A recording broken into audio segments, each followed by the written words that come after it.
요셉과 그의 형들의 이야기 오늘도 연결이 되어집니다. 정말 이 형들이 노심초사하며 양식을 구해서 이제 참 다시 집으로 돌아가야 되는데 정말 최악의 상황이 벌어졌습니다.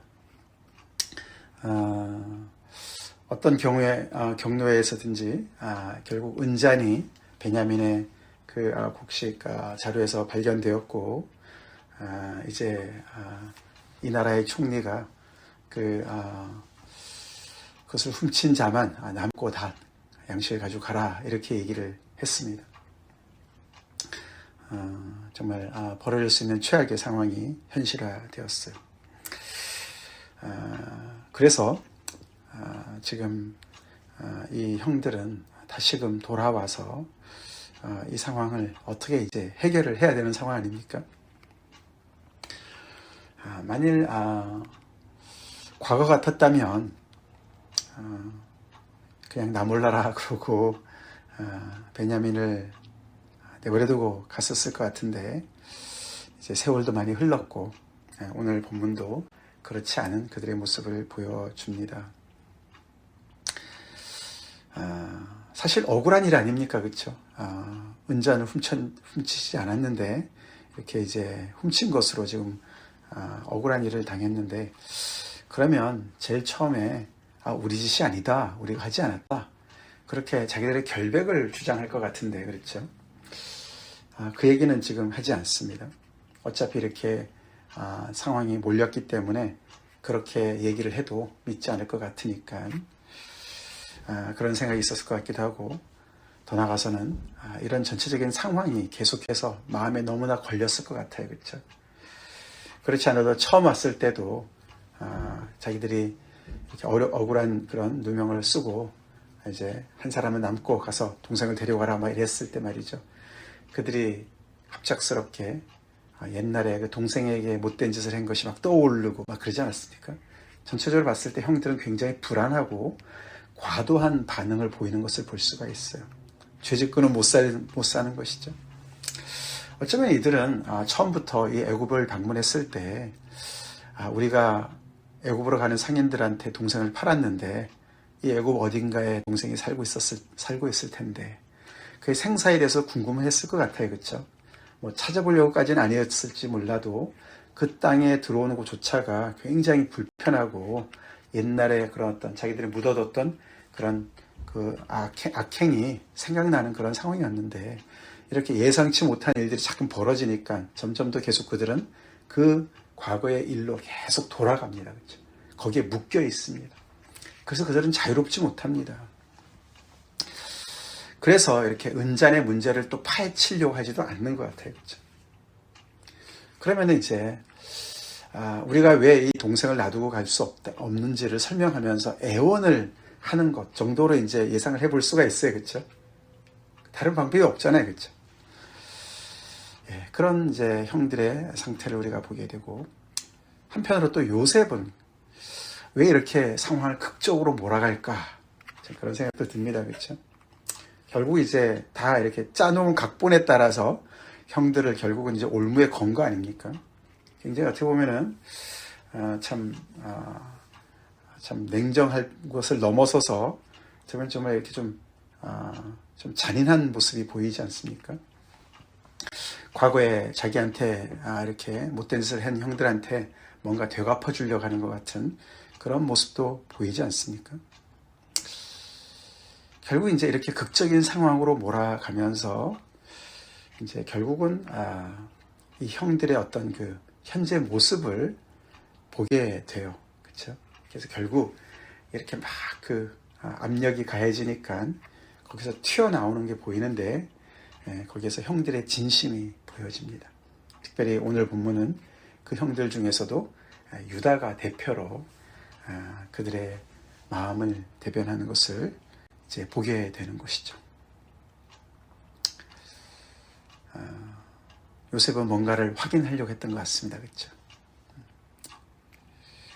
그래서 그 과정이 굉장히 괴로워요. 그렇죠? 괴롭습니다. 요셉은 뭐 좋았겠어요. 그렇죠? 형들이 너무나 불안에 떨면서 정말 이렇게 어떻게 할지 모르는, 이제 베냐민을 정말 꼼짝없이 지금 빼앗기게 생긴 상황에서 정말 이렇게 권세가 너무나 대단한 이 앞에서 과연 우리가 어떻게 여기서 이 문제를 해결할까? 얼마나 정말 얼굴은 사색이 되고 얼마나 정말 불안에 떨고 그랬겠습니까? 그런 상황을 보면서 요셉이 즐겼을까요? 그렇지 않았을 것 같아요. 그렇죠? 당사자들은 물론 요셉도 굉장히 고통스러운 과정을 지금 직면하고 있는 것이죠. 그런데 이런 과정이 없었다면 참된 치유도 없었을 줄로 믿습니다. 그렇죠? 이런 과정이 필요했던 거 우리가 알고 있습니다. 우리가 보면 오늘 유다가 쭉 정말 길게 18절부터 34절까지 쭉 얘기를 합니다. 그리고 오늘 이 44장이 끝나요. 거기에 대해서 뭐라고 어떤 그 결과가 나오진 않습니다만, 이 과정을 우리가 이렇게 보면서 요셉도 치유가 됐을 것 같아요. 그렇죠?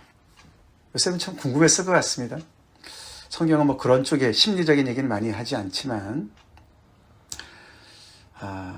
나를 이렇게 제거하고 내가 없이 내가 죽은 사람처럼 이렇게 22년의 세월이 흘렀는데 과연 그 사이에 이 우리 집안은 어떻게 돌아갔을까? 아버지는 어떻게 반응했으며 어머니는 어떻게 반응했으며, 참 어머니 얘기는 거의 없어요. 그렇죠? 없습니다. 라헬의 얘기는 없어요. 형들은 또 어떻게 그 문제에 대해서 대처하면서 지금까지 살아왔을까? 근데 얘기 중에 보면은 간단하게 넘어가요. 그렇죠? 유다가 얘기하는데 그의 형은 죽고, 요셉이 자기에 대한 이야기를 그렇게 듣습니다. 그렇죠? 그 형은 죽어 없어졌다. 그렇게 잠깐 얘기하고, 그 다음 아버지 얘기할 때 얘기하는데 조금 더 자세하게 나오죠. 28절에 우리 아버지가 두 아들을 낳았는데 하나는 내게서 나갔으므로 내가 말하기를 틀림없이 찢겨 죽었다 하고 내가 지금까지 그를 보지 못하거늘. 요셉에 대한 이야기예요. 그렇죠? 그러면서 또 그 다음에 29절에 너희가 이 아이도 내게서 데려가려 하니 만일 재해가 그 몸에 맺히면 나의 흰머리를 슬퍼하며 수월로 내려가게 하리라. 그래서 그 막내 베냐민이 만약에 또 문제가 생기면 나는 그냥 슬픔으로 죽을 것이다. 그렇게 이제 얘기를 하는 것을 보면서 아버지가 나의 죽음을 굉장히 고통스러워하고 슬퍼했구나. 알게 돼요. 그렇죠? 알게 되고. 그래서 자신의 어떤 죽음이 어느 정도는 이 사람들이 그냥 잊지는 않았구나. 조금은 슬퍼했구나. 아버지가 역시 슬퍼하셨구나. 뭐 이런 걸 좀 듣습니다. 그렇죠? 그런 것이 좀 도움이 됐을지 모르겠어요.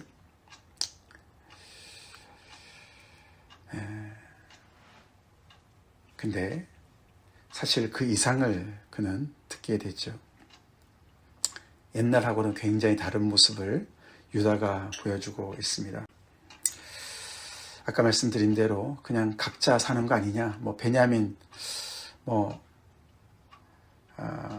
그냥 팔자거니 하고 그렇게 넘어가지를 못합니다.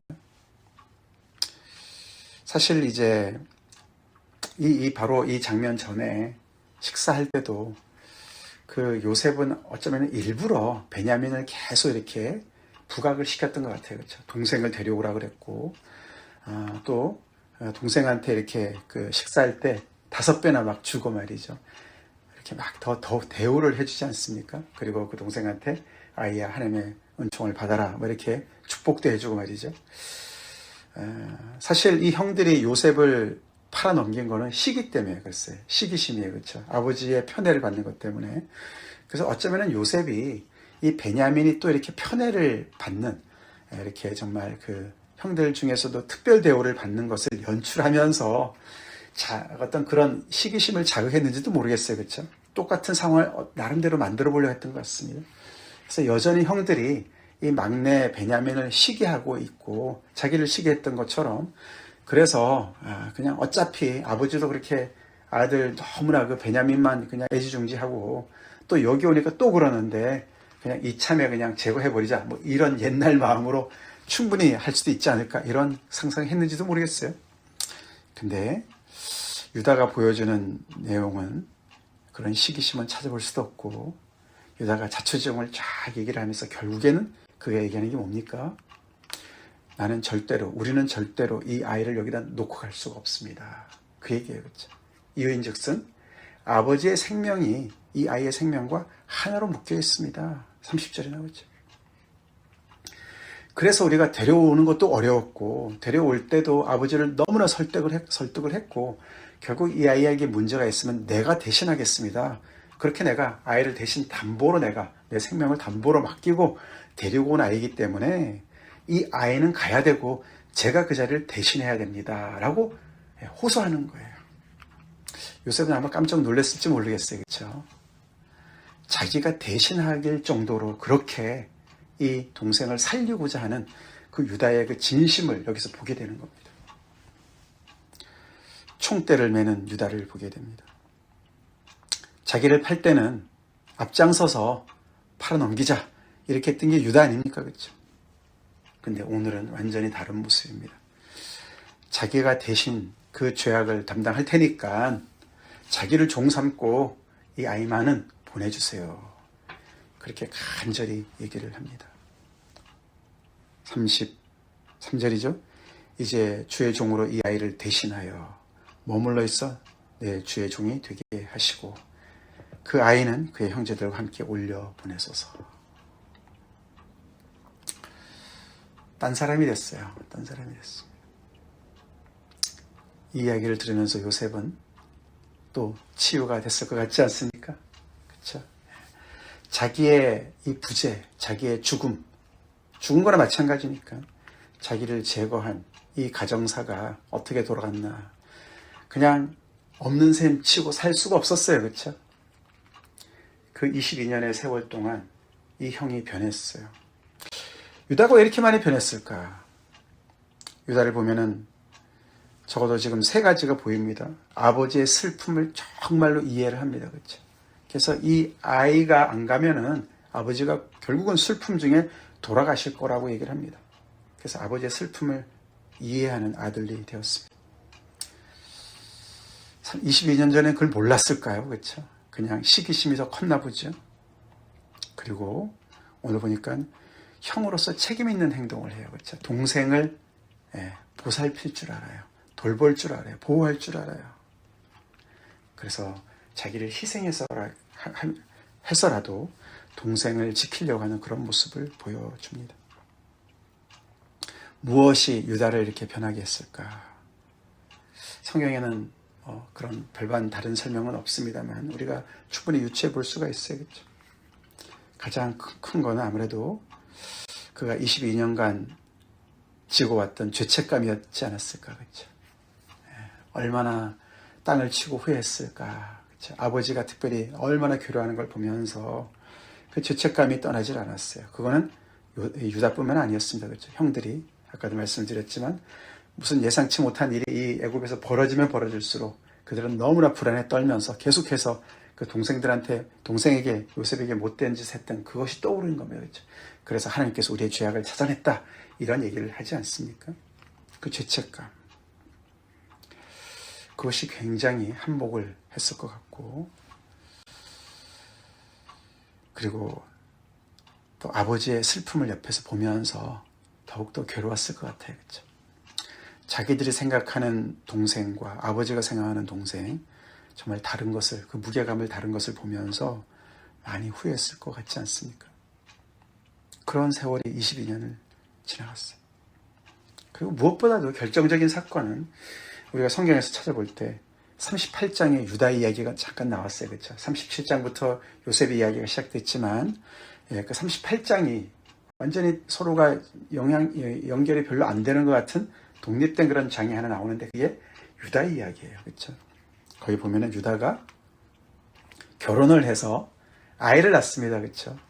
첫째 아들은 엘이라 그러고 둘째 아들은 오난이라 그러고 셋째 아들은 셀라라 그랬는데 이 엘과 오난 첫째 둘째가 죽어요. 그렇죠? 첫째는 하나님께 너무나 악해서 죽였다고 하나님께서 죽였다고 얘기가 나오고 둘째도 못된 짓을 해서 하나님께서 또 죽였어요. 그러니까 이 유다가 그 사이에 22년 사이에 아버지도 되었고 또 자식을 앞세우는 아버지의 슬픔을 또 경험한 사람이에요. 그렇죠? 그런 것도 우리가 무시할 수가 없습니다. 그렇죠? 인생에서의 어떤 그런, 그죠? 그런 어려움들을 무시할 수가 없어요. 근데 더 결정적인 사건은 뭐죠? 며느리 다말에게 된통당했습니다. 그렇죠? 예, 다말한테 셀라를 주겠다. 예, 그 후사가 없이 아들이 죽었으니까 그 다음 아들이 그 후사를 이어야 되는데 그 책임을 감당하지 않은 오난을 하나님께서 아키에서 죽였고, 세 번째 아들 셀라가 그 책임을 감당해야 되는데 유다는 두려워했습니다. 혹시라도 이 셀라마저 죽을까봐. 그래서 자기도 이 아들을 아끼는 그런 마음을 가졌어요. 아버지로서 아들을 잃는 슬픔과 아들을 지키려고 하는 그 애틋한 마음을 다 경험했어요. 그래서 결국은 머뭇거리다가 결국은 그쵸, 이 다말이 창기로 이렇게 변장을 하고 결국은 시아버지와 그런 어떤 그 아기를 낳는 사건이 벌어지지 않습니까? 유다가 말이죠. 참 굉장히 어떻게 보면 흑역사를 38장에서 그리고 있습니다. 그때 자신은 모르고 며느리가 임신했다는 얘기를 듣고서 당장 그냥 정말 죽어 마땅하다라고 그렇게 얘기를 했지만 결국 임신을 시킨 그 장본인이 자기인 것을 알게 되면서 어떻게 했습니까? 며느리가 나보다 더 의롭다. 그렇게 자백을 하게 되지 않습니까? 그 자체를 인정하죠. 인정해요. 이 며느리가 내가 약속을 지키지 않는 것 때문에 결국은 이렇게 해서라도 결국은 자기의 어떤 그런 어떤 특권을 찾아가는 그런 것을 의롭다고 얘기를 합니다. 그렇죠? 그래서 자기의 잘못을 인정해요. 그렇죠? 책임을 통감하고 책임을 감당하려고 애를 씁니다. 그런 과정을 겪었어요, 유다가. 이런 모든 것들이 어떻게 보면 같이 다 어우러져서 이제는 이렇게 다른 사람들의 심정을 헤아릴 줄 알고 또 동생의 아픔을 또 정말 그 베냐민의 어떤 그런 어떤 어려움을 자기가 대신 지려고 하는 어떤 그런 것과 연결이 되지 않았을까 생각을 우리가 해볼 수가 있다는 것이죠. 이런 과정을 통해서 고통스러운 과정이었지만 유다는 유다대로 또 요셉은 요셉대로 이들의 그 문제가 이렇게 수면으로 떠오르면서 그동안에 이 문제 때문에 어떻게 얼마나 힘들었는지를 이렇게 서로가 어떻게 보면 나누면서 치유의 그 길로 가고 있는 것이죠.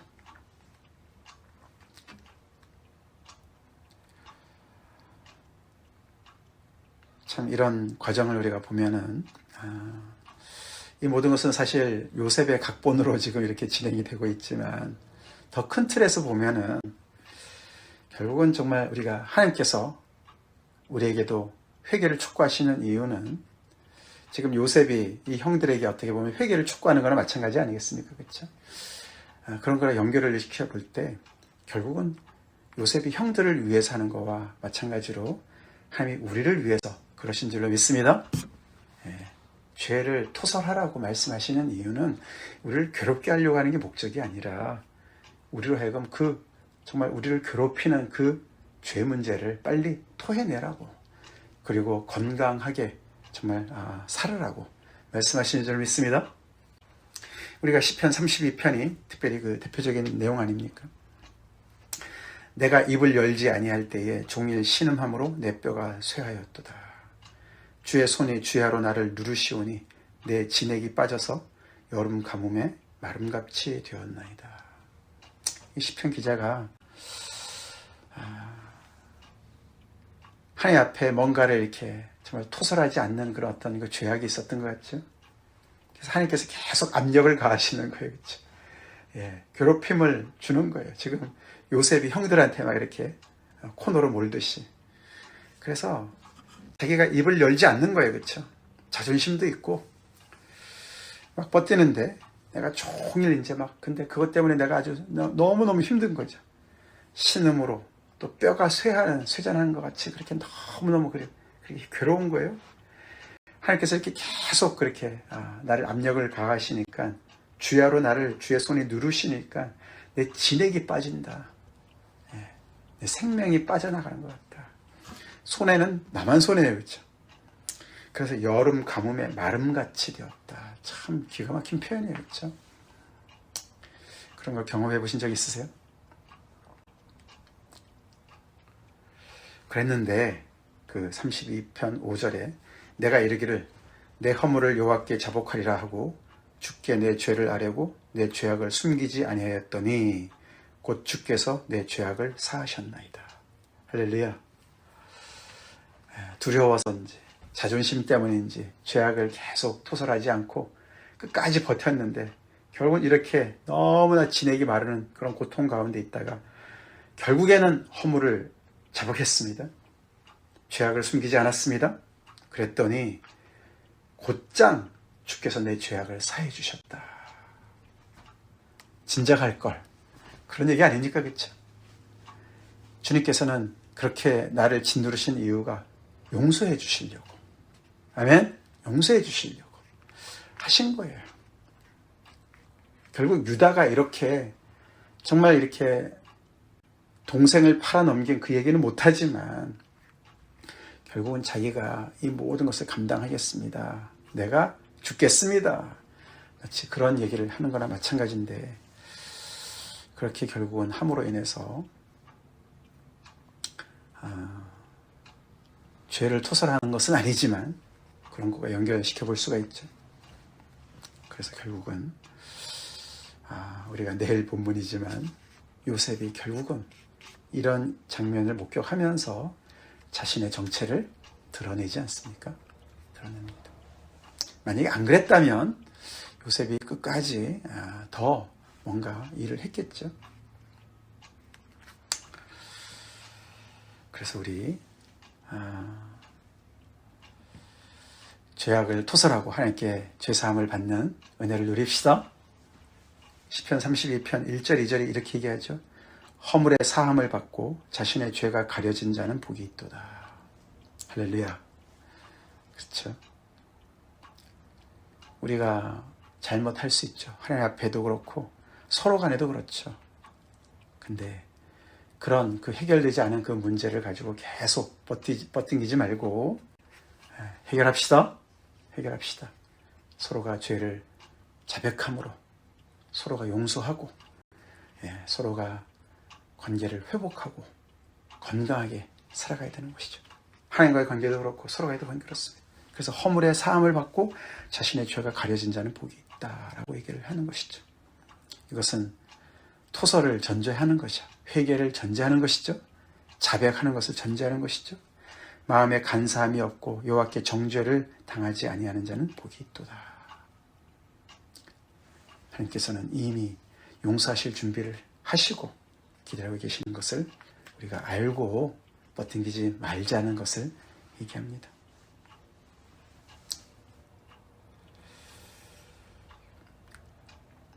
그 32편 9절에 이런 말이 나오죠. 너희는 무지한 말이나 노새같이 되지 말지어다. 그것들은 재갈과 굴레로 단속하지 아니하면 너희에게 가까이 가지 아니하리로다. 회개하지 않고 버팅기는 것이 무지한 말이나 노새 같다는 것이죠. 그렇죠? 이 형들도 그렇게 계속 버팅길 수 있었을지 모르지만 감사하게도 이렇게 유다가 앞장서서 그래도 자기들이 어떤 그 변화된 모습을 이렇게 얘기하고 전과 다른 모습으로 자기가 대신 이 동생을 대신하겠다 그런 이야기를 하고 있다는 것이죠. 우리에게도 이런 비록 과정은 괴롭지만 이래야 다 살 수 있는 길로 우리 서로의 관계가 호전되길 위해서 기도합시다. 다 같이 기도하겠습니다. 하나님 감사합니다. 참 세상의 그 어떤 드라마보다도 더 드라마틱한 요셉과 형들의 이야기 오늘도 우리가 묵상하며 참 인간 관계의 어려움을 또 보고 어떻게 정말 괴롭더라도 그런 과정을 또 정말 거치면서 또 화해를 해야 되는지를 보게 하시니 감사드립니다. 아버지, 하나님과의 관계도 그렇고 서로 간의 관계도 그렇고 주님, 우리가 부족해서 잘못된 것들 주님 또 용기를 가지고 바로잡는 저희가 될 수 있게 도와주시고, 또 세월의 약이란 말도 있지만 또 세월을 통해서 또 깨닫고 경험한 것들을 통해서 더욱더 참 막힘없는 그런 성숙한 관계로 발전할 수 있도록, 성장할 수 있도록 저희들을 또 인도하여 주시옵시고, 그래서 아버지 소원했던 관계가 정말 회복되는 그런 은혜를 누리는 저희가 되게 하여 주시옵소서. 우리가 하나님 앞에 막힘이 없는 그런 교제를 누리게 도와주시고, 허물의 사함을 받는 그런 은혜 속에서 늘 주님 앞에 정말 회개하고 돌이키고 서로 간에도 아버지 그렇게 막힘 없는 그런 교제 속에 살게 하여 주시옵소서. 예수님 이름으로 간절히 기도 올려옵나이다. 아멘.